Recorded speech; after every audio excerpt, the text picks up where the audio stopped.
Hi there, this is Amelia with NW Life. I'm here with Kyle Findley-Meier from the band Sky Colony at Kennelly Keys in Anacortes. So Kyle, how would you describe your sound? Let's see. So,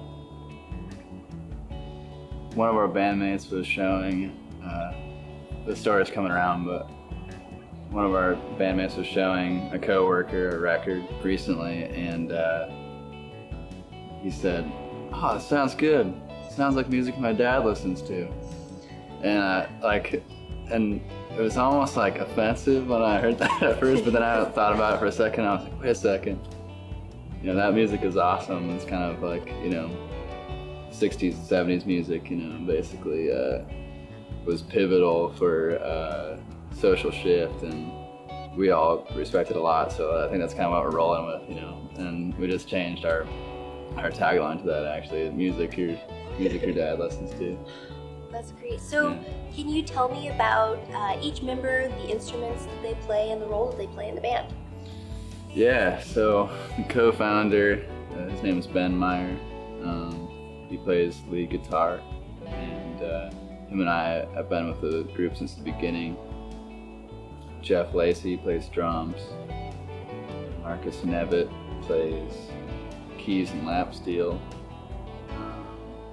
Blake Fleming plays bass, and I play rhythm guitar, and 4 of us sing, so we get some vocal harmonies going. And yeah, so it's a really democratic process when it comes to creating songs. Like I'll bring something to the table, and everybody is really proficient at their instruments, so they kind of put forward, okay, well, you're making this sound, so this is what I feel, when I hear this, and so it's just really a cool collaboration that we have going, and I really respect all of them a lot for what they do, and I think it's really mutual. A lot of respect for each other and the instruments that we play. That's really cool. I think that really comes through in your sound and has a very cohesive sound, and so I think that's really neat that you can kind of hear that coming through in the music. What would you say, what is like the story behind how the band formed? Yeah, so that's an interesting thing, and like I was saying before, it's kind of a long story. So, let's see, back in 2011, Ben was working on a farm down in southern Oregon, and he invited me to come help him out with that.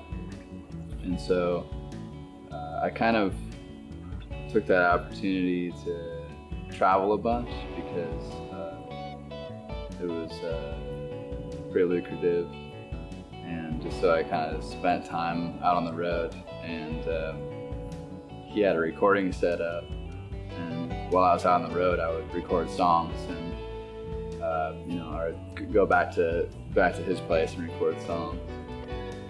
And fast forward a year later, I was living down in California, and somebody, an ex-employer of mine, approached me with the opportunity to start a band, and he had like a bunch of lyrics. This person had a bunch of lyrics. He was a writer, he was a publisher, and so he's like, I have all these words, but I don't know any musicians. Like, I don't know anybody who who can like put music to these words, but like I have all these songs, and he had like hundreds of songs. And so I contacted Ben, and because we had that collaboration before, and I said, hey man, like, this awesome opportunity. It's like somebody like wants to basically hire us to write music around these words. And so I started recording the basis of the songs and then mailing CDs to Ben, and he would put them on his computer, and record tracks over that. Mm-hmm. And after a little bit, we made a presentation to the guy who had written the lyrics in the first place, and he loved it. And, he was up here in Washington, which is where Ben and I both grew up. So we both came home and started the band at that time. And so it was with all this other person's lyrics at first, but then there was you know, we just realized pretty quickly that it wasn't gonna work out with like interpersonal stuff with this other person, you know? And so, yeah, so this other person basically revoked our use to the lyrics. I remember it was like, we had a show in like a week or something, 21 songs. And so he told us that we couldn't use those lyrics anymore, and it was like heartbreaking, right? Because like both of us were like in other states, we're doing our thing, and we had moved back up here to like really pursue this, and so we were pretty like devastated, and that was like the first time that we thought about quitting. Oh man. And but we ended up just rewriting all the lyrics to those songs because we had the show booked, and so we decided to just follow through and do it. And most people who came to the show, you know, talked to us after, and they're like, who wrote those words? Those are awesome. And we're like, oh, we did like last week. And so we got a really positive response, and then we just ended up rolling with it and getting jobs, you know, and just really working. And so that was in 2012. So it's been a lot of, like, Ben and I have been the core, but it's been a lot of changes and growth since then, for sure. That's the beginning. That's the beginning of the band of Skagit Colony. So what do you guys have coming up on the horizon? Kind of like, where do you guys see yourself in 5 years? Or what's your guys' long-term plan?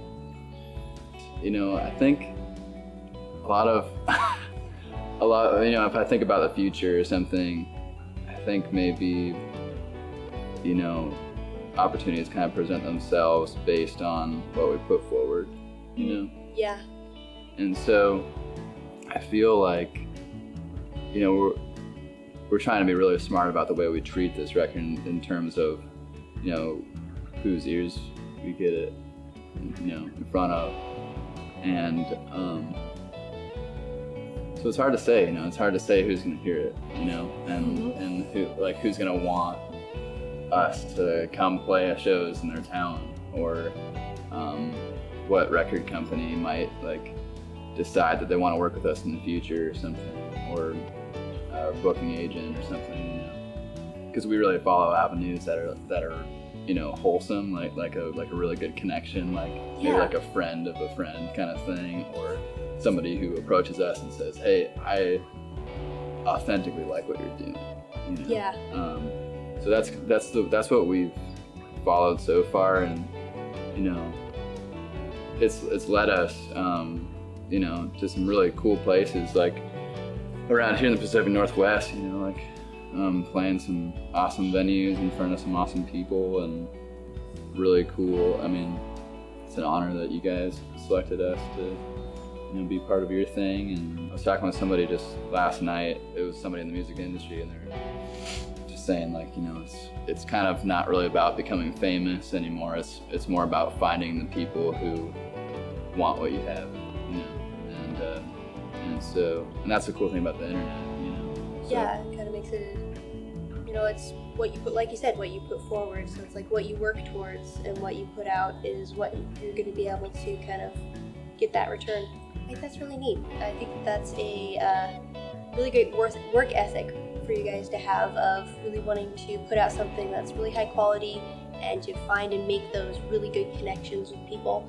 That's really neat.